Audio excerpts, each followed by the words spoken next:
నమస్తే, welcome to iDream social spotlight with Kavitha. ఈ మధ్య కాలంలో విపరీతంగా కనిపిస్తున్నటువంటి ట్రెండ్ బౌన్సర్లు. ఈ మధ్య 2 ఇన్సిడెంట్స్‌ని మనం చూసాము. 'పుష్ప 2' రిలీజ్ అయినప్పుడు బౌన్సర్లు చేసినటువంటి హంగామా ఒక కుటుంబాన్ని ఛిద్రం చేసింది. ఆ తర్వాత కనిపించినటువంటి బౌన్సర్లు 'మంచు ఫ్యామిలీ' ఇష్యూకి సంబంధించి. ఈ బౌన్సర్ల ట్రెండ్ ఎటువైపు వెళ్తోంది? ఏం చేయాలి? సామాన్య ప్రజానీకానికి ఇస్తున్నటువంటి సందేశం ఏంటి? మనతో పాటుగా ఉన్నారు ఫిల్మ్ క్రిటిక్ భరద్వాజ గారు. సార్ నమస్తే. నమస్తే అండి. సార్, బౌన్సర్లు చూడగానే ఏమనిపిస్తోంది సార్? ఈ మధ్య కాలంలో ఇంత విపరీతంగా స్ప్రెడ్ అవ్వడం, మాసివ్‌గా చూడడం అనేది. సెలబ్రిటీస్ తాము ప్రజల్లోకి వెళ్ళినప్పుడు హ్మ్. తమ మీద పడతారేమో జనాలు అనే ఉద్దేశంతో వాళ్ళని కంట్రోల్ చేయడానికి అంటే క్రౌడ్ కంట్రోలింగ్ కోసం ఈ బౌన్సర్లను పెట్టుకోవటం అనేది ఒక కల్చర్. ఇది 90ల తర్వాత మొదలైంది. హ్మ్. పర్టికులర్గా 96, 97 తర్వాత సీరియస్గా చాలామంది బౌన్సర్లను పెట్టుకున్నారు. అంతకుముందు లేదు ఈ కల్చర్. హ్మ్. మనకి ప్రైవేటైజేషను, గ్లోబలైజేషన్తో పాటు మొదలైనటువంటి కల్చర్ ఇది. అంటే ప్రభుత్వమే ప్రకటించింది, హ్మ్. ఎవరికి వాళ్ళు మీరు ప్రైవేట్ సెక్యూరిటీ అడిగితే మేము ప్రొవైడ్ చేస్తాము అని. అప్పటి నుంచి గన్మ్యాన్ కల్చర్ మొదలైంది. మొదట అవును. ప్రతి ఒక్కరూ గన్మ్యాన్ పెట్టుకోవటం. గన్మ్యాన్ అనేది ఒక స్టేటస్ సింబల్గా మారింది. నిజంగా. అంటే మీకు కారు ఉందా, లేకపోతే స్కూటర్ ఉందా, వీటితో పాటు గన్మ్యాన్ ఉన్నాడా లేడా అని చూడటం కూడా మొదలుపెట్టారు. అంటే నీడ్ లేకపోయినా కానీ ఒక గన్మ్యాన్ని పెట్టుకోవాలి. అతనితో ఇంట్లో పనులన్నీ చేంజ్ చేసుకునేవాళ్ళు. అతను ఉంటాడు అలాగా. అదొక అంటే ఒక రకంగా అదొక ఆభరణంలాగా మారిపోయింది. ప్రెస్టీజ్ ఇష్యూ కూడా. అంతే. కనీసం గన్మ్యాన్ లేడు అతనికి అని మాట్లాడుకునే పరిస్థితి తయారైంది. ఇది వాళ్ళ వైపు నుంచి వాళ్ళు ప్రొవైడ్ చేసేవాళ్ళు. గవర్నమెంట్ వైపు నుంచి వీళ్ళు వెళ్ళి ఏదో సంతకం పెట్టి అక్కడ డబ్బులు కట్టేస్తే వాళ్ళు ప్రొవైడ్ చేస్తారు. ఈ ప్రైవేట్ సెక్యూరిటీ ఏర్పాట్లు కూడా అప్పటి నుంచే మొదలైపోయినాయి. వీటితో పాటు వీటికి అదనంగా ప్రైవేటు ఆర్మీని మీరు క్రియేట్ చేసుకోవచ్చు, మీరు పెట్టుకోవచ్చు అని ఒక ఇది ఇచ్చేశారు, అవకాశం. ఎప్పుడైతే అవకాశం ఇచ్చారో ప్రతి వాళ్ళు బౌన్సర్లను పెట్టుకోవడం మొదలుపెట్టారు. ఈ బౌన్సర్ల తయారీ కేంద్రాలు వెలిసినాయి. వాళ్ళని ట్రైన్ చేస్తారు అన్ని విధాలుగాను, జనాలను కంట్రోల్ చేయటం ఎలా అని. అక్కడి నుంచి ఆ రిక్రూట్మెంట్ సెంటర్ నుంచి రిక్రూట్ అవుతూ ఉంటారు. ఈ ప్రైవేట్ ఆర్మీ ఎక్కడి వరకు అంటే కేవలం బయటకు వెళ్ళినప్పుడు, పబ్లిక్ ఫంక్షన్స్కి వెళ్ళినప్పుడు ఏదైనా ఇబ్బంది అవుతుందేమో అనే ఉద్దేశంతో అంతవరకే. దీనికి ముందు దశలో పెద్ద హీరోలు ఏదైనా పబ్లిక్ ఫంక్షన్కి వెళ్ళాలంటే తెర వెనక నుంచి వెళ్ళేవాళ్ళు. అంటే ఏదో ఒక పద్ధతిలో కనిపించకుండా అలా పైకెక్కి మాట్లాడి రహస్యంగా వెళ్ళిపోయేవాళ్ళు. అది ఎవరికి ఇబ్బంది లేని వ్యవహారం. కొంతమంది మాత్రం జనంలో నుంచి వెళ్ళేవాళ్ళు. అంటే ఎన్టీ రామారావు గారి సద్దినోత్సవ సభల్లో ఆయన జనంలో నుంచి వెళ్ళేవాడు. అంటే ఆయనే కంట్రోల్ చేసుకుంటూ వెళ్ళేవాడు. అంతే తప్ప వెనకాల ఎవరో ఉండి కాదు. అంటే మాట్లాడుతూ అలా వెళ్ళిపోయేవాడు ఆయన. ఎలా ఉన్నారు అనుకుంటూ అలా దారిచ్చేవాళ్ళు వాళ్ళే. స్టేజ్ ఎక్కేసేవాడు ఆయన. చాలామంది హీరోలు తెర వెనక నుంచి రావటం అనేది జనానికి భయపడి తెర వెనక నుంచి వచ్చేవాళ్ళు. జనంతో ఇంటరాక్ట్ అవ్వటం అనే ద్వారా వాళ్ళని కంట్రోల్ చేయొచ్చు అనేది ఆయన 2-3 సందర్భాల్లో ప్రూవ్ చేశాడు. రాముడు భీముడు షూటింగ్ నాగార్జున సాగర్లో చేసినప్పుడు ఆ రోజున గవర్నమెంట్ చేతులు ఎత్తేసింది. అంటే మేము మనుషుల్ని పంపలేము, మేము పోలీసుని అంత సెక్యూరిటీ మేము ఇవ్వలేము, సెక్యూరిటీ కల్పించలేని పరిస్థితి. అంటే వేరే ఇంకేవో ప్రోగ్రామ్స్ ఉన్నాయి ఆ రోజు, అందుకని మేము సెక్యూరిటీ కల్పించలేము, పోలీసులను అలాట్ చేయలేని పరిస్థితి ఉందని చెప్పారు. షూటింగ్ వాయిదా వేసుకుందాం అనుకున్నాడు ఆయన, రామానాయుడు గారు. ఇది ఆయన చాలా ఇంటర్వ్యూల్లో చెప్పాడు రామానాయుడు గారు. చెబితే ఏం అక్కర్లేదు, మీరు షూటింగ్ జరిపేయండి, నేను చూసుకుంటాను, జనాలు వస్తే అన్నాడు ఈయన, రామారావు గారు. నిజంగానే పబ్లిక్ వచ్చారు. ఈయన వెళ్ళి ఇప్పుడు ఒక పాట షూటింగ్ ఉంది, మీరు చూడండి దూరంగా నిలబడి, అయిపోయిన తర్వాత నేనే మీ దగ్గరికి వచ్చి మాట్లాడతాను, మీరు షూటింగ్కి ఇబ్బంది పెట్టకండి, మీరు ఎంత తొందరగా సహకరించి అవగొడితే అంత తొందరగా మిగిలిన టైం అంతా మీతో గడుపుతాను నేను అని చెప్పాడు నిలబడి. అంతే. జనాలు దూరంగా వెళ్ళిపోయి చూడటం మొదలుపెట్టారు. షూటింగ్ అయిపోయింది. ఆయన 2 గంటలు వాళ్ళతో మాట్లాడేసి వెళ్ళిపోయాడు. అయిపోయింది. ఎవరికి ఏ టెన్షను లేదు. ఇలా ఉండేది ఒక కల్చర్. ఎంత సిన్సియర్గా చెప్పారో అంత సిన్సియర్గా వాళ్ళు కూడా ఆచరించారు. అంటే చెప్పేది అంటే మీరు కాంట్రాక్ట్ చేయాలి కదా ప్రజలతో. అవును. ఇప్పుడు పుష్పాది జరిగింది ఏంటంటే అల్లు అర్జున్ అక్కడికి జనరల్గా అన్ని సినిమాలకి వచ్చినట్టే వచ్చాను అని చెప్పాడు ఆయన తర్వాత. కానీ అలా రాలేదు ఆయన. హ్మ్. జనరల్గా హీరోలు అనుసరించే పద్ధతి ఏంటంటే థియేటర్లోకి వెళ్ళిపోయి సైలెంట్గా థియేటర్లో ఆడియన్స్ మధ్యలో కూర్చుని వాళ్ళకే తెలియకుండా హ్మ్. సడన్గా ఇంటర్వెల్ టైంలో ఒకసారి లేచి చెయ్యి ఊపుతాడు ఆయన. ఎలా ఉంది సినిమా అంటే అద్భుతం అంటారు వాళ్ళు, అయిపోతుంది, కాసేపు చప్పట్లు కొడతారు, మళ్ళీ కూర్చుంటారు, సినిమా మొదలవుతుంది, వీళ్ళు వెళ్ళిపోతారు. ఇదొక పద్ధతి. హ్మ్. లేదు సినిమా నడుస్తూ ఉండగా స్టేజ్ మీదకి వచ్చి మాట్లాడటం అనేది ఇంకో పద్ధతి. ఇవేవీ కాకుండా థియేటర్ బయట ప్రోగ్రాం పెట్టాడు ఈయన. థియేటర్ బయట ప్రజలకు అభివాదం చేయటం అనే పని మొదలుపెట్టాడు. దీనికి ఆ లోకల్గా ఉన్న ఆయన అభిమానులందరికీ మెసేజ్లు వెళ్ళినాయి ఆ థియేటర్కి వస్తున్నాడు అని. అంటే ఆయన పిఆర్ టీం పంపించేసింది. హ్మ్. దాంతో వాళ్ళు వచ్చేసారు. ఆ థియేటర్ కెపాసిటీ ఎంత అనేది ఎవరికీ తెలియదు. ఇప్పుడు థియేటర్ల పరిస్థితి ఎలా తయారైందంటే ఇవన్నీ కూడా 2 వీలర్స్ ఎక్కువగా ఉన్నప్పుడు డిజైన్ చేసినటువంటి థియేటర్స్. అవును. పార్కింగ్ ఎలా ఉంది? పార్కింగ్ ఇప్పుడు 500 సీటింగ్ కెపాసిటీ ఉంటే అందులో 250 కార్లు వస్తున్నాయి. ఈ కార్లను ఎలా అకామిడేట్ చేయాలో వాళ్ళకి అర్థం కావట్లేదు. హ్మ్. ఈ గందరగోళం మధ్యలో 2 థియేటర్లు ఉన్నాయి అక్కడ. రెండో థియేటర్కి వచ్చినటువంటి కార్లు దాంతో ఒకవైపు ప్యాక్ అయి ఉంది. ఆ రెండో వైపు చాలా తక్కువ, దాదాపు 10 కార్ల కంటే పట్టే ప్లేస్ లేదు అక్కడ. హ్మ్. ఈ గందరగోళం మధ్యలోకి ఇతను వచ్చి నిలబడ్డాడు. బయట అభిమానులు ఉన్నారు, వీళ్ళని కంట్రోల్ చేయడానికి బయట రోడ్డు మీద ట్రాఫిక్ ఉంది. దాంతో పోలీసులు లాఠీచార్జ్ లాంటిది చేశారు అక్కడ. దాంతో ఈ ప్రజలు థియేటర్లోకి వచ్చేసారు, ఫ్యాన్సే వచ్చారు. ఈ ఘర్షణ మధ్యలో జరిగినటువంటి సంఘటన అది. ఆ తోపులాటలు అన్ని. ఆ తోపులాటలు, ఆ అమ్మాయి చనిపోవటం, రేవతి అనేటువంటి అమ్మాయి చనిపోవటం అనేది అక్కడ అలా జరిగింది. అది హ్మ్. ఆయనకేమో బౌన్సర్లు ఉంటారు అవును. కాబట్టి ఆయనకు వచ్చిన ఇబ్బంది ఏం లేదు. వాళ్ళు ప్రొటెక్ట్ చేస్తూ లోపలికి తీసుకెళ్ళి కూర్చోబెట్టి ఆయన బయటకు తీసుకెళ్ళిపోతారు. అది వాళ్ళ బాధ్యత. ఆయన్ని సెక్యూర్డ్గా ఉంచడమే వాళ్ళ బాధ్యత. వాళ్ళ బాధ్యత. కానీ ఈ అమ్మాయికి బౌన్సర్లు లేరు. ఈవిడ కేవలం అల్లు అర్జున్ని చూడటం కోసం వెళ్ళలేదు అక్కడికి, తన కుమారుడికి సినిమా చూపించడం కోసం తీసుకెళ్లారు అంతే. దాంతో ఆవిడ ప్రాణం కోల్పోవాల్సి వచ్చింది. అతను చాలా కాలం హాస్పిటల్లో సఫర్ అయ్యాడు పిల్లాడు. ఈ కండిషన్ అంటే ఏం కన్వే చేయదలుచుకున్నాడు అల్లు అర్జున్ అక్కడికి రావడం ద్వారా? ఒక ప్రచారంలో భాగంగా వచ్చాడు అక్కడికి. హ్మ్. ప్రచారం, ఆ సినిమాకు ఒక పబ్లిసిటీ క్రియేట్ చేయటము, బజ్ క్రియేట్ చేయటంలో భాగంగా వచ్చాడు. అక్కడ ఆయన ప్రయోజనం ఉంది. ఆ ప్రయోజనం కోసం ఆయన హడావిడి క్రియేట్ చేశాడు. హ్మ్. ఏం జరుగుతోంది ఇక్కడ అని రోడ్డు మీద వెళ్ళేవాడు మాట్లాడుకోవాలి. అల్లు అర్జున్ వచ్చాడు, ఇంత హడావిడి జరుగుతోంది అని ఇంటికి వెళ్ళి కూడా మాట్లాడుకోవాలి వాళ్ళు. ఏంటి ఆ సినిమా పుష్ప 2 బాగుందా, ఈ డిస్కషన్లో వాళ్ళు థియేటర్కి రావాలి. ఈ ప్రోగ్రాంలో భాగంగా వచ్చాడు ఆయన. హ్మ్.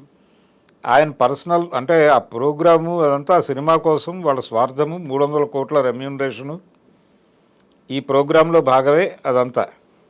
కానీ ఆవిడ పాపం కొడుక్కి సినిమా చూపించాలని వచ్చి ప్రాణం కోల్పోయింది.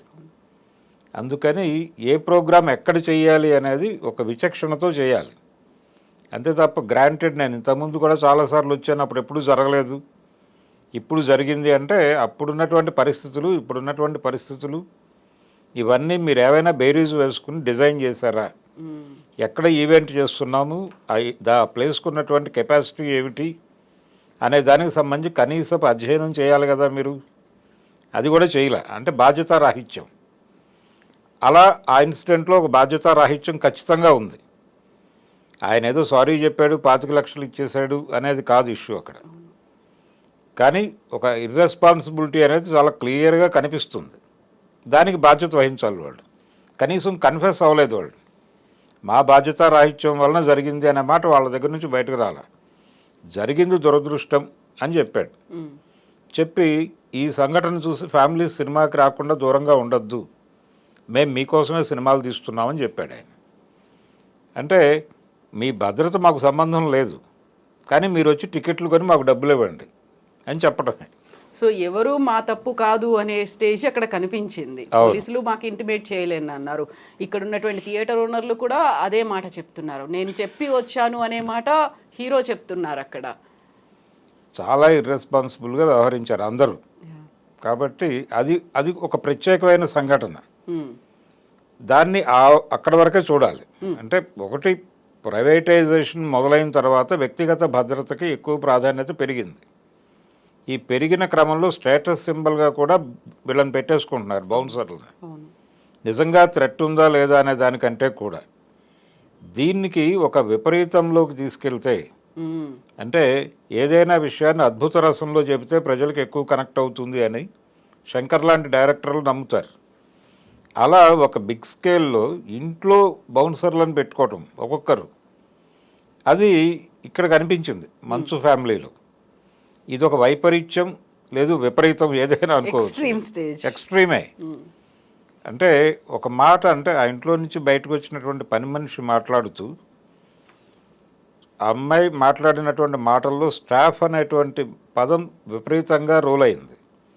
అంటే మనోజ్ గారి స్టాఫు, మోహన్ బాబు గారి స్టాఫు, విష్ణు సార్ స్టాఫు అని వాడింది ఆవిడ. ఉమ్, అంటే స్టాఫ్ ఏమిటి, Personal- ఎవరికి వాళ్ళకి అంటే వీళ్ళే ఈ బౌన్సర్లను మేనేజ్ చేయడానికి ఒక మేనేజరు, ఉమ్, ఇదంతా కలిపి ఒక టీం. ఇది ఒక ప్రైవేట్ ఆర్మీ అనుకోవచ్చు. ఈయన ప్రైవేట్ ఆర్మీకి వారి ప్రైవేట్ ఆర్మీకి మధ్యలో ఘర్షణగా మారుతోంది. అది నిన్న సిపి గారు చెప్పారు మంచు విష్ణు గారితో. మీరు ఆ ఇంట్లో ఉంటారు, ఉమ్, మీరు ముగ్గురు, మీ మధ్య ఏదైనా ఘర్షణ వస్తే మీరు ముగ్గురు ఒక గదిలో కూర్చొని మాట్లాడుకోవచ్చు. కానీ ఈ ఘర్షణ మీతో ఆగదు, మీ ప్రైవేట్ ఆర్మీకి వెళ్ళిపోతుంది, పాస్ ఆన్ అవుతుంది. అవును. వాళ్ళల్లో వాళ్ళు రియాక్ట్ అవ్వచ్చు మీ మెప్పు కోసమే. అదే జరుగుతోంది అక్కడ. అందుకని మీ ప్రైవేట్ ఆర్మీని అక్కడ ఉంచము అంటే ఉమ్, మేము అలౌ చేస్తాం మిమ్మల్ని, మీరందరూ కలిసి ఉండండి ఆ ఇంట్లో, ఎటువంటి గొడవలు రిపోర్ట్ కాకూడదు ఫర్దర్గా అని చెప్పాడు ఆయన. అంటే అది పరిస్థితి. అంటే ఎవరికి వాళ్ళు బౌన్సర్లను పెట్టేసుకుని, ఎవరికి వారు ప్రైవేట్ ఆర్మీని పెట్టేసుకుంటే ఉమ్, ఏమైపోతుంది ప్రపంచం అనేది చాలా విచిత్రంగా కనిపించింది అక్కడ. అంటే మాట్లాడుకునే వాళ్ళు కూడా ఈ స్టాఫ్ ఏమిటి అనేది అర్థం కావట్లేదు ఎవరికి, వినే ప్రేక్షకులకు కానీ చదివే వాళ్ళకి కానీ. అంటే ఎవరి మధ్య అయినా ఘర్షణ జరుగుతుంటే ఉమ్, ఎవరి ప్రొటెక్షన్ కోసం వాళ్ళ ఇంట్లో భార్యాభర్తల మధ్య కూడా ఘర్షణలు జరుగుతాయి. వాళ్ళిద్దరూ కూడా బౌన్సర్లను పెట్టుకుంటే ఎలా ఉంటుంది పరిస్థితి అనేది ఒక ఎక్స్ట్రీమ్లోకి వెళ్ళి ఆలోచిస్తే ఆ, నిజానికి ఎవరైనా కార్టూన్ వేయవచ్చు దీని మీద. భార్య తాలూకా బౌన్సర్లు, భర్త తాలూకా బౌన్సర్లు కాల్పులు జరుపుకునేదాకా వెడితే ఉమ్, పరిస్థితి ఎలా ఉంటుంది అనేది ఒక సటైరికల్గా రాయొచ్చు. అది పరిస్థితి ప్రస్తుతం. బౌన్సర్లతో భయపెడుతున్నారు జనాలని. ఉమ్, ఈ బౌన్సర్లు ప్రైవేట్ ఆర్మీగా మారిపోయి వీళ్ళ మీద ఎవరైనా ఏదైనా మాట్లాడితే ఇంట్లోనైనా వీళ్ళు వెళ్ళి అటాక్ చేసేస్తున్నారు. అంటే వీళ్ళని రక్షించడం వరకే బాధ్యత వాళ్ళది ఒరిజినల్గా. కానీ వీళ్ళ తరఫున వాళ్ళు సైన్యంగా మారిపోయి అవతల వాళ్ళ మీద దాడి చేస్తున్నారు. ఇది ప్రమాదం. దీన్ని గుర్తించి కేసులు పెట్టాలి వీళ్ళ మీద.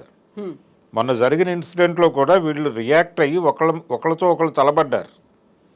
ఈ తలబడటం వలన జరిగిన నష్టం ఎక్కువ అక్కడ. ముగ్గురు స్టాఫ్ ఘర్షణ వలన అంత బీభత్సం జరిగింది అని అమ్మాయి చెప్పింది క్లియర్గా. పైగా ఈ స్టాఫ్లో ఉన్న అతను ఓవర్ యాక్షన్ చేస్తే అతను రియాక్ట్ అయ్యాడు, ఉమ్, మనోజ్. ఆ రియాక్ట్ అవ్వటం అనేది ఆయనకు నచ్చలేదు. నా స్టాఫ్ మీదకి నువ్వెందుకు వచ్చావని. వీళ్ళ ద్వారా కూడా గొడవలు జరుగుతున్నాయి లోపల. ఇవన్నీ ఉరుమురిమి మంగళం మీద పడ్డట్టుగా ఒక జర్నలిస్ట్ మీద పడ్డారు. ఇవన్నీ అయిపోయి ఒక ఫ్రస్ట్రేషన్ పీక్ స్టేజ్కి అది కూడా వెళ్ళిపోయి. అంటే మోహన్ బాబు గారికి ఇది కొత్త కాదండి. నాకు తెలిసి ఇది రెండో ఇన్సిడెంట్ ఆయన మీడియా మీద దాడి చేయటం అనేది. ఇంతకు ముందు అంటే ఆయన కెరియర్ మెడ్రాస్లో ఉన్న రోజుల్లో ఒకసారి ఉమ్, చిత్రభూమి అని ఆ రోజుల్లో ఆంధ్రభూమికి ఒక పత్రిక ఉండేది, సినిమా మ్యాగజైన్.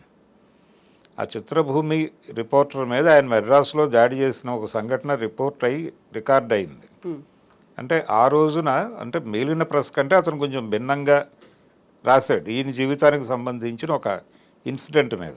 ఉమ్, అంటే ఈయన మొదటి భార్య విద్యాదేవి, ఆవిడ చనిపోయింది అనారోగ్యంతో అని రాస్తున్నారు ఈ మధ్య చాలామంది. కాదు, ఫైర్ యాక్సిడెంట్లో చనిపోయింది ఆవిడ. ఇంట్లో జరిగినటువంటి ఫైర్ యాక్సిడెంట్లో చనిపోయింది. ఉమ్, ఈ ఫైర్ యాక్సిడెంట్ వెనకాల మోహన్ బాబు ప్రమేయం ఉందా అని అనుమానం వచ్చేలాగా కథనం రాశాడు అతను. ఉమ్, రాస్తే దానికి రియాక్ట్ అయ్యి ఇతను వెళ్ళి గొడవపడి అతన్ని కొట్టడం జరిగింది అక్కడ. తర్వాత మళ్ళీ నిన్నటి ఇన్సిడెంట్లో TV9 రిపోర్టర్ మీద దాడి జరగటం, ఇది రెండో కేసు ఆయన లైఫ్లో. అయితే ఈ కేసులో అంటే ఆయన తీవ్రంగా ఈ మధ్య కాలంలో తన కుటుంబాన్ని మీడియా టార్గెట్ చేస్తోంది అనేది ఆయన ఫీల్ అవుతున్నాడు. ఆ ఫీల్ అవుతున్నటువంటి క్రమంలోనే మీడియాకి చెప్పడం ద్వారా ఇన్ని కంట్రోల్ చేయొచ్చు అనే అభిప్రాయం మనోజ్కి కలిగి ఉండొచ్చు. కలగటం వల్లనే ఆ మధ్య ఒకసారి ఆయనే స్వయంగా, అంటే ఒక ఆడియో బయటకు వచ్చింది, ఒక వీడియోతో పాటు మనోజ్ వాయిస్తో ఒక ఆడియో బయటకు వచ్చింది. అదేంటంటే, ఇలా మా బంధువుల్ని టార్చర్ పెట్టి కంట్రోల్ చేసే ప్రయత్నం చేస్తున్నాడు మా అన్న అని చెప్పేసి తన స్టాఫ్ని అన్నొచ్చి బెదిరించినటువంటి ఒక వీడియో పెట్టాడు ఆయన. పెట్టి తర్వాత అది నాకు సంబంధం లేదు, అది ఎలాగో బయటకు వచ్చిందని చెప్పాడు. అంటే అప్పుడేదో టెంపరీగా మాట్లాడుకుని ఉంటారు వాళ్ళు, కానీ అదేదో మీడియా క్రియేట్ చేసినట్టుగా మాట్లాడాడు. తర్వాత తనే మనోజే, మా ఇంట్లో ఏం జరుగుతోందో నన్ను అడగండి, మీడియాని అడగండి అన్నాడు ఆయన ఒక చోట చాలా వెటకారంగా. సరే, అదొక ధోరణి. కానీ మీడియా తనని ఇబ్బంది పెడుతోంది అని మోహన్ బాబు గారు ఫీల్ అవటం అనేది జరుగుతోంది. వాళ్ళ ఇంట్లో హెయిర్ డ్రెస్సర్ని కొట్టారు ఒకసారి, అది దాదాపుగా మీడియాలో విపరీతంగా సర్క్యులేట్ అయింది, చాలామంది మాట్లాడారు. దాంతో ఆయన తీవ్రంగా గాయపడ్డాడు. అప్పటి నుంచి ఆయనకు మీడియా మీద ఒక చిరాకు, కోపం ఉంది. అంటే టార్గెట్ చేస్తున్నారు తమని, తమ కుటుంబాన్ని, తన ఇంటి పేరుని అన్నిటినీ ట్రోల్ చేస్తున్నారు అనే ఒక కోపం ఉంది ఆయనకి. ఆ కోపం ఆయనకి ప్రదర్శించే అవకాశం దొరకలేదు, నిన్న బయటపడింది. అంటే అంత వ్యతిరేకత ఉంది ఆయనకి. ఆ మైక్ లాక్కున్న పద్ధతి, ఆ వీడియో, ఆయన దాడి చేసిన పద్ధతి, కొట్టిన పద్ధతి ఆపుతున్నా ఆగట్లేదు ఆయన. ఆ ఏజ్లో ఆయన అంటే ఇప్పుడు కొంచెం సంయమనంతో 10 మందికి చెప్పాల్సిన ఆయన అలా దాడి చేయటం ఏమిటి అని అంటున్నారు, కానీ ఆయన ఎమోషన్ చూస్తే అలా లేదు. కాకుంటే సార్, ఇక్కడ ఇంకొక మాట వినిపిస్తోంది, మైక్ పెట్టడమే చాలా గట్టిగా పెట్టేసరికి అది కంటికి దెబ్బ తగిలేలా వెళ్ళింది అనేటువంటి మాట కూడా వినిపిస్తోంది. అది అందుకే అంత రియాక్ట్ అయ్యారు అని. మైక్ పెట్టేటప్పుడు కొంచెం ఇబ్బంది కలిగించి ఉండొచ్చు, చాలామందిని అలా పెడతారు. అంటే అది డైలాగ్తో పోవాలి. అంటే ఇంటర్నల్గా ఆయనలో ఒక చిరాకు ఉంది, వీళ్ళెందుకు వచ్చారు ఇక్కడికి అనే చిరాకు. ఇది జడ్జి గారు కూడా అన్నాడు ఆ మాట. నిన్న ఆయనకి 24 వరకు అవకాశం కల్పించడమే జరిగింది తప్ప ఈ సంబంధం లేదు దీంతో అని అనలేదు జడ్జి గారు. అప్పుడు ఆయన ఒక పర్సనల్ స్టేట్మెంట్ ఇచ్చాడు పీపీతో మాట్లాడుతూ. ఆయన అన్న మాట ఏంటంటే, వాళ్ళంతటి వాళ్ళు వచ్చారా, వీళ్ళు పిలిచారా, లోపలికి ఎలా వచ్చారు వాళ్ళు అని అన్నాడు. అది కేవలం ఒక అభిప్రాయ ప్రకటన, ఇందులో లేదు, ఆ వివరంగా లేదు అనేది చెబుతూ ఆయన అన్న మాట అది. అయితే ఉదయం నుంచి గొడవ మొదలైంది. అంటే ఫస్ట్ మనోజ్ తనని కొట్టాడు మోహన్ బాబు అని అన్నాడు అని ముందు బయటకు వచ్చింది, ఈయన కంప్లైంట్ చేశాడు అని. అది తనే అక్నాలెడ్జ్ చేశాడు. ఆయన 100కి ఫోన్ చేశాను అని చెప్పాడు. అంటే ఒక విషయం నిర్మోహమాటంగా మాట్లాడుకోవాలి ఇక్కడ. ఎవరైనా సరే ఒక కాంట్రవర్షియల్ ప్రెస్ మీట్ పెడుతూ ఆ ప్రెస్ మీట్కి రమ్మని రిపోర్టర్లను ఆహ్వానిస్తూ ఇస్తే ఆ లెటర్ పోలీసులకు కూడా చేరుతుంది, వాళ్ళు వచ్చిన ఆశ్చర్యం లేదు అక్కడికి. అలాగే పోలీసులకు తెలిసిన విషయాలు కూడా మీడియాతో షేర్ చేసుకుంటారు వాళ్ళు. అలా షేర్ అయింది అది. ఈయన వాంటెడ్గా చెప్పుండకపోవచ్చు, కానీ ఆయన కంప్లైంట్ చేసిన విషయం బయటకు లీక్ అయింది. లీక్ అయిన దగ్గర నుంచి మీడియా అటెన్షన్ పెట్టింది అక్కడ. వెంటనే మోహన్ బాబు పిఆర్ టీం ఇవన్నీ అవాస్తవాలు అని చెప్పి వాళ్ళు ఒక ప్రకటన ఇచ్చారు. ఆ ప్రకటన ఇచ్చిన తర్వాత మళ్ళీ మోహన్ బాబు ఒక లెటర్ రాశాడు, ఆ లెటర్ బయటకు వచ్చింది. ఇలా అక్కడేదో జరుగుతోంది సంథింగ్ అనేది ఒకటి అందరినీ డ్రైవ్ చేసి అందరూ వెళ్ళి అక్కడ కూర్చున్నారు. అంటే శ్రీశ్రీ గారు ఒక మాట అంటాడు, వ్యక్తిగత జీవితం వారిష్టం, ప్రైవేట్ జీవితం వారిష్టం, కానీ పబ్లిక్న పడితే యావైనా అంటాం అని.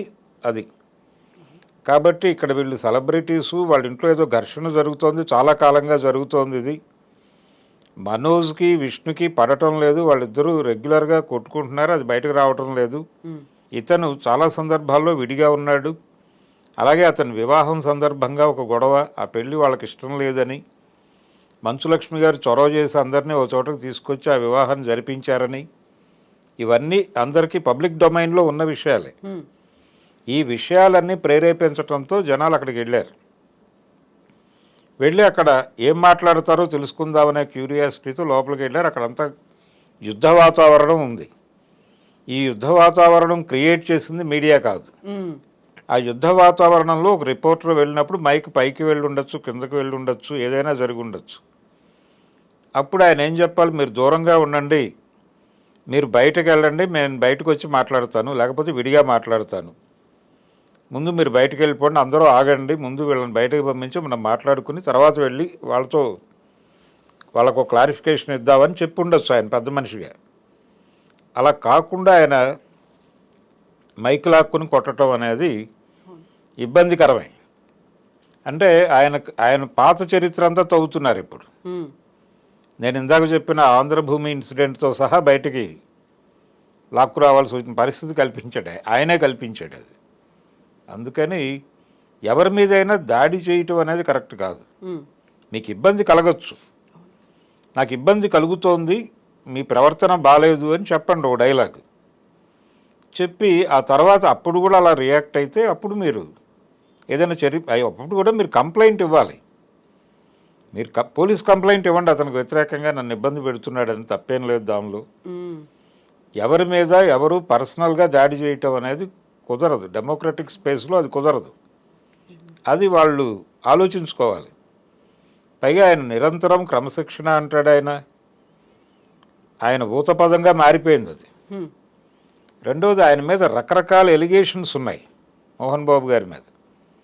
ఆయన ఒకసారి షూటింగ్లో, పెదరాయుడు షూటింగ్లో జయంతి గారి మీద చేసుకున్నాడు అనేది ఒక వార్త. ఆవిడ ఈ విషయాన్ని నేరుగా రాజ్ కుమార్ గారికి రిపోర్ట్ చేసిందని, ఆయన ఫోన్ చేసి మందలించాడని కూడా ప్రపంచానికి తెలుసు. ఇలాంటి సందర్భాలు అనేకం. ఆయన తిరుపతిలో జరిపినటువంటి ఒక భూ కబ్జాకి సంబంధించి కలెక్టరేట్లో రెవెన్యూ డిపార్ట్మెంట్ నుంచి ఒక నోటీస్ వస్తే ఈయన తన మనుషులతో వెళ్ళి ఆ రెవెన్యూ డిపార్ట్మెంట్ వాళ్ళతో మాట్లాడటానికి వెళ్ళి ఘర్షణ పడి చేసుకోవటం, వాళ్ళు కేసు పెట్టడం కూడా జరిగింది. ఆ రోజున ఆయనతో పాటు వెళ్ళిన వాళ్ళలో శ్రీహరి కూడా ఉన్నాడు, నటుడు. ఆయన మీద కూడా కేసు పెట్టారు. ఆయన వాయిదాలకు తిరగటం నాకు తెలుసు. ఇలాంటి ఇన్సిడెంట్లు ఉన్నాయి ఆయన లైఫ్లో. ఒక రికార్డు ఉంది ఆయనకి. ఆ రికార్డు ఉండటంతో మోహన్ బాబు ఇలా బిహేవ్ చేయటం, ఇలాగే బిహేవ్ చేస్తాడు కదా, ఇందులో తప్పే ఉంది అని మాట్లాడుతున్న ఆయన దగ్గరికి వెళ్ళటం వీళ్ళ తప్పు, ఆయన అలా రియాక్ట్ అవ్వటం అనేది సహజం అన్నట్టుగా కొంతమంది మాట్లాడేస్తున్నారు ఇప్పుడు. ఈ రియాక్ట్ అవుతున్న వాళ్ళందరూ చాలా విషయాలు బయటకు తెస్తున్నారు. గతంలో ఆయన చేసినటువంటి సందర్భాలు, ఆయన మీద ఉన్న ఎలిగేషన్స్, అంటే అనేక సందర్భాల్లో ఆయన మీద రకరకాల అభిప్రాయాలు ఉన్నాయి ప్రజలకి. ఈ అభిప్రాయాలన్నీ ఒక్కసారి నెగిటివ్గా బయటకు వస్తున్నాయి ఇప్పుడు. ఈ పరిస్థితి క్రియేట్ చేసుకోవడానికి కారణం ఆయనే. అవకాశం కల్పించింది కూడా వాళ్ళే, ఆయనే కల్పించుకున్నాడు. ఆయన ఇంకొంచెం సంయమనంతో ప్రవర్తించి ఉండాల్సింది. ఆయనకి మనోజ్ మీద కోపం ఉండొచ్చు, మనోజ్ కోపంలో ఒక నిజాయితీ ఉంది అని చాలామంది ఫీల్ అవుతున్నారు ఇప్పుడు. అంటే అక్కడ ఏదో అతన్ని ఎంటర్ కానివ్వట్లేదు, ఆత్మగౌరవ పోరాటం అన్నాడు ఆయన. అంటే ఆస్తుల పంపకం గురించి కాదు, ఆత్మగౌరవ పోరాటం అంటే కేవలం ఆస్తులు మాత్రమే కాదు, కుటుంబంలో అధికారానికి సంబంధించిన గొడవ కూడా ఉంది. ఈ అధికారానికి సంబంధించిన గొడవే ప్రధానంగా కనిపిస్తోంది. అంటే వాళ్ళ విద్యా సంస్థలకు సంబంధించినటువంటి విద్యా వ్యాపారంలో ఈయనకి ఏ రకమైన రోలు లేకుండా మొత్తం విష్ణు మీదుగా నడుస్తోంది. అది కొంచెం సఫకేటివ్గా ఉంది ఇతనికి. దాంతో ఇతను కొంచెం అప్పుడప్పుడు రియాక్ట్ అవుతున్నాడు. అప్పుడు ఇతన్ని కూర్చోబెట్టి ఇతని సమర్థత ఏమిటో అర్థం చేయించి ఇతను ఏం చేయగలడో ఆ ఏరియాలో ఇతనికి ఒక డిజైన్ చేయాల్సిన బాధ్యత తండ్రిగా ఆయనకుంది. అదేదో జరగలేదు. రెండోది ఆయన ఇన్ టోటల్ ఆయన కంట్రోల్ చేస్తున్నాడు, విష్ణు చేతిలో రిమోట్గా మోహన్ బాబు మారిపోయాడు అనేది ఇతను ఎస్టాబ్లిష్ చేయదలుచుకున్న విషయం మనోజ్. ఈ గొడవ మధ్యలో అతని భార్యను కూడా తీసుకొచ్చారు. అంటే ఆ అమ్మాయిని చేసుకున్న తర్వాత నువ్వు ఇలా అయిపోయావు అన్న టోన్లో ఆయన పరిస్థితులన్నీ మారిపోయాయి. మారిపోయినాయి, నువ్వు తాగుబోతుగా మారావు, ఇవన్నీ మాట్లాడాడు ఆయన ఆ బయటకు లీక్ చేసినటువంటి ఆడియో బయటలో. దీంతో ప్రపంచానికి ఇంకోలా కన్వే అయిపోయేది. ఇప్పుడు భూమా అఖిలప్రియ రియాక్ట్ అయింది దాని మీద. రియాక్ట్ అయ్యి ఏమనుకుంటున్నారు మీరు అన్న టోన్లో ఆవిడ ఒక వార్నింగ్ కాల్ మోగించారు. ఇలా రకరకాలుగా డిస్ప్యూట్ని పెంచేసుకున్నాడు ఆయన. ఇలా కాకుండా ఆయన నిజంగానే ఇబ్బంది ఉంది, వాళ్ళు సఫర్ అవుతున్నారు అనుకున్నప్పుడు ఏదో ఒక పద్ధతిలో మాట్లాడి సెటిల్ చేసి ఉండాల్సింది. పైగా ప్రొవోకింగ్గా మాట్లాడాడు ఆడియో బయటలో కూడా. అంటే నా ఆస్తులు నేను ఎవరికైనా ఇచ్చుకుంటాను, ఇది నేను ఎక్వైర్ చేసినవి తప్ప నా తండ్రి గారి నుంచి నాకు వచ్చినవి కాదు.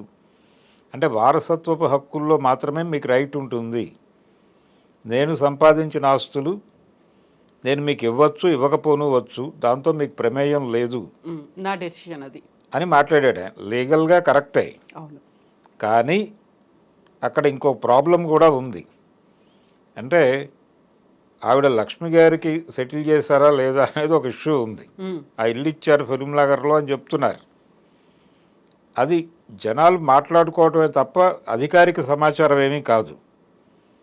అలాగే మనోజ్ను సెటిల్ చేయడానికి ఆయన ఏం చేశాడు, మనోజ్ పబ్లిక్లో ప్రతిసారి డిస్ప్యూట్ చేస్తున్నాడు, దాన్ని ఐసోలేట్ అయిపోయాను అనే ఫీల్ చెప్తున్నాడు ఆయన, ప్రతి సందర్భంలోనూ చెప్తున్నాడు. గతంలో విష్ణు మా ఇంటికి వచ్చి మా బంధువుల మీద దాడి చేశాడని చెప్పినప్పుడు కూడా ఇది పబ్లిక్ డొమైన్లో ఉంచే ప్రయత్నం చేశాడు ఆయన.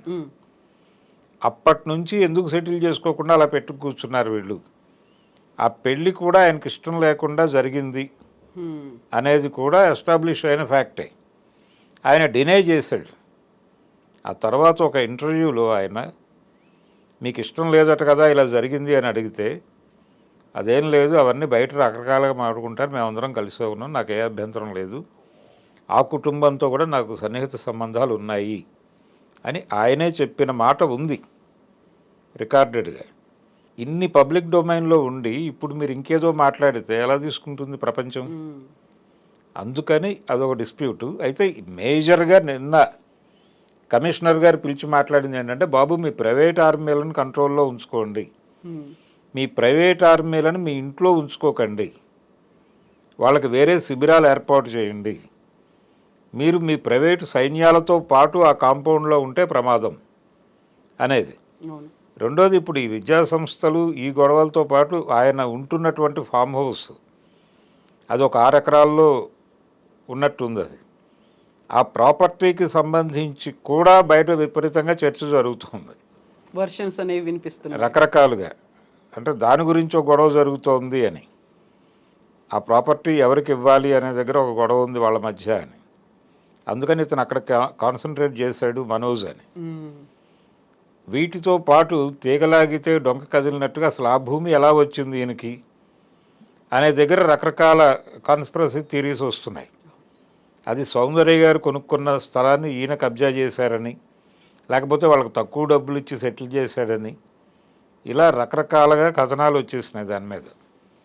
ఇంత కాంట్రవర్సీ, ఇన్ని రకాల కథనాలు ప్రపంచం వండి వార్చడానికి అవకాశం ఆయన కల్పించాడు మోహన్ బాబు గారు. ఇప్పుడు ఎవరిని నిందించి ప్రయోజనం లేదు. ఆయన అంటే సెటిల్ చేసుకోవడానికి ఏదో ప్రయత్నం జరుగుతోంది. మేబీ ఒక 2-3 రోజుల్లో వాళ్ళు ఆవాజ్తో హమ్ ఏక్ హై అనొచ్చు, మేమంతా ఏకమే, అంతా ఒకటే, అంతా ఏక కుటుంబం, అంతే, మా మధ్య ఏ రకమైనవి లేవు, అనుకోకుండా ఒక దురదృష్టకరమైన సంఘటన జరిగింది ఆ రోజు అని చెప్పచ్చు, చెప్పే ఛాన్స్ ఉంటుంది అని నేను అనుకుంటున్నాను. కానీ పబ్లిక్ డొమైన్లో ఇవన్నీ చర్చలు జరిగిపోయినాయి. అవును, ఇవి అలాగే ఉంటాయి, అన్ఆన్సర్డ్ క్వశ్చన్స్గా. అంతే. అంటే రేపు పొద్దున ఎవరైనా మళ్ళీ అక్కడ ఏదైనా జరిగితే ఇవన్నీ మళ్ళీ బయటకు వస్తాయి. అలా నిరంతరం తన ఫ్యామిలీ టార్గెట్ అయిపోతుంది, ప్రతి ఒక్కరూ తమ కుటుంబం గురించే మాట్లాడుకుంటున్నారు అని చాలా సందర్భాల్లో అన్నాడు ఆయన. ఈ అనటం అనేది అంటే వాళ్ళ ఇంట్లో హెయిర్ డ్రెస్సర్ మీద ఒక ఇన్సిడెంట్ జరిగింది, దొంగతనం చేశారు అని, కొట్టారు వీళ్ళు అని. కొట్టారు అనేది ప్రధానంగా ఫోకస్ అయింది. అతను కూడా బయటకు వచ్చి మాట్లాడాడు. ఉమ్, ఆ టైంలో విపరీతంగా ట్రోల్ అయ్యారు వీళ్ళు. ఇలా ప్రతి ఇన్సిడెంట్లోనూ మా కుటుంబాన్ని టార్గెట్ చేస్తున్నారు అనే ఒక బాధ ఉంది, ఆయన పెయిన్ ఉంది. ఉమ్, ఉమ్, ఆ పెయిన్ని అర్థం చేసుకోవాలి. అర్థం చేసుకుంటూనే వాళ్ళ బిహేవియర్ కూడా కొంచెం విచిత్రంగాను, కొంచెం అబ్నార్మల్గాను కూడా కనిపిస్తోంది. ముఖ్యంగా ఈ స్టాఫ్కి సంబంధించిన గొడవ. అవును.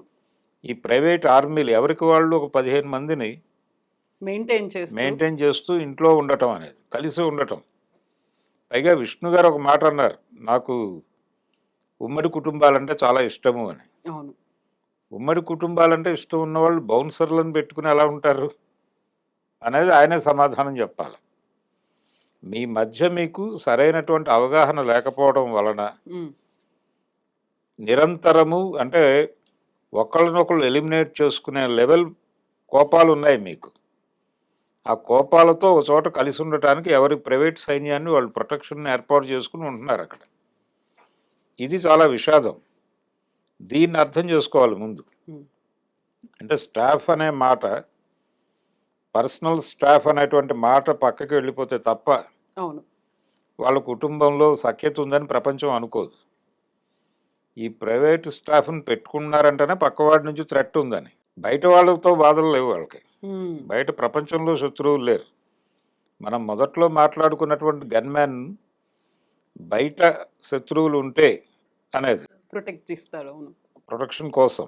అలాగే బౌన్సర్లు కూడా బయటకు ఏదైనా పబ్లిక్ ఈవెంట్కి వెళ్ళినప్పుడు ఒక సెలబ్రిటీకి జనం నుంచి ఎదురయ్యే ఇబ్బందుల నుంచి వీళ్ళని కాపాడటం కోసం పెట్టిన ఏర్పాటు. కారవాన్లు కూడా అలాగే వచ్చినాయి. అంతకుముందు సినిమా వాళ్ళకి కారవాన్స్ లేవు. అక్కడే కూర్చునే వాళ్ళు, అక్కడే అవైలబుల్గా ఉండేవాళ్ళు నిరంతరం. ఎంత పెద్ద హీరో అయినా సరే సెట్లోనే ఉండేవాడు. మహా అయితే ఒక చైర్ వేసుకుని మొహం మీద ఒక కర్చీఫ్ వేసుకుని రిలాక్స్ అయ్యేవాళ్ళు అంతే. సెపరేట్గా ఒక ఫ్యాన్ మెయింటైన్ చేసి అంతవరకే. అంతవరకు ఉండేది. వచ్చి పిలిచేవాళ్ళు, వెళ్ళిపోయేవాళ్ళు, చేసి ఇంటికి వెళ్ళిపోయేవాళ్ళు. ఇప్పుడు పరిస్థితి అది కాదు. ఎవరి కంపార్ట్మెంట్ వాళ్ళది, ఉమ్, ఎవరి జీవితం వాళ్ళది, ఎవరి ప్రొటెక్షన్ వారిది అనుకున్నప్పుడు ఖచ్చితంగా ఇలాంటి గొడవలు జరుగుతాయి. ఇది కొంచెం ప్రపంచం సీరియస్గా పట్టించుకోవాల్సినటువంటి అంశం. అంటే ఈ ప్రొటెక్షన్ కోసం ఒక ఏర్పాటు అయితే గవర్నమెంట్ చేసింది. ఉమ్, మీరు పర్సనల్ ఇది చేసుకోవచ్చు సెక్యూరిటీ కోసం అనేది. అది కూడా వ్యాపారమే. అవును. ప్రభుత్వం వ్యాపార రంగంలోకి వచ్చాక ప్రతిదాన్ని వ్యాపారమయం చేసిన తర్వాత ఒక వెసులుబాటు కల్పించింది. పోలీసులను కూడా మీరు వినియోగించుకోవచ్చు. ఉమ్, ఒక ఈవెంట్ జరుపుతూ మీరు పోలీస్ ప్రొటెక్షన్ కోసం అప్లై చేసి దానికి సంబంధించిన పేమెంట్ చేస్తే వాళ్ళు వచ్చి చూసుకుంటారు.